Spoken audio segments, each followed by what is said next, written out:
George Carlin has this bit about soft language, and one of the examples that's stuck in my mind that he uses is the expression shell shock. In regards to World War II vets, how it morphed into battle fatigue, and now it's become post traumatic stress disorder. And it popped into my head tonight, and I was just thinking about this disorder word, and I've already made a video on this. And my girl's like, "Yeah, you got to move on. This is like, you've talked about the same thing like two times now, but just still stays stuck in my head because I think it's really insidious to put. It takes something like if you think about shell shock, right? You're acknowledging someone's been through something, right? And they're in a state of shock. There's something like makes you feel seen about that. You know what I mean? Same thing with depression, right? Depression's like for real. Like depression's so bad, it literally makes you want to kill yourself very often. But major depressive disorder just like doesn't make you feel seen or felt. It just feels like someone's trying to sell you something, which is the situation. Same thing with anxiety disorder, right? Like we're literally in an extinction event right now. Like the world that sustains us is in great crisis, and you're going to tell a person, you got an anxiety disorder. Like, same thing with attentional deficit disorder.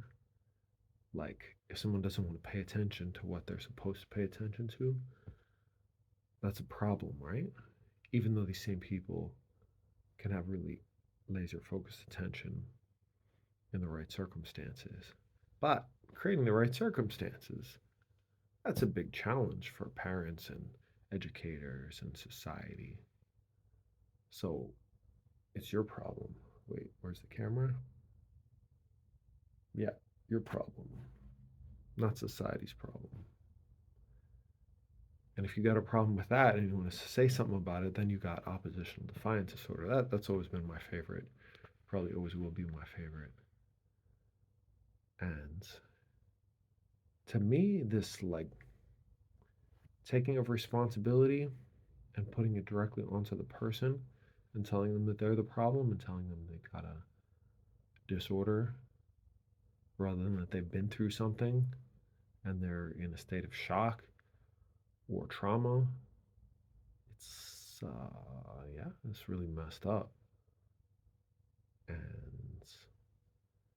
yeah, the whole what was it, chemical imbalance thing, that was like the big thing in the 90s to get you and your kids on drugs.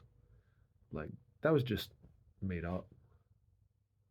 But the model hasn't changed. The model likes to bill itself as like scientific, but it's really no more scientific than Freud was, what, 150 years ago. It's not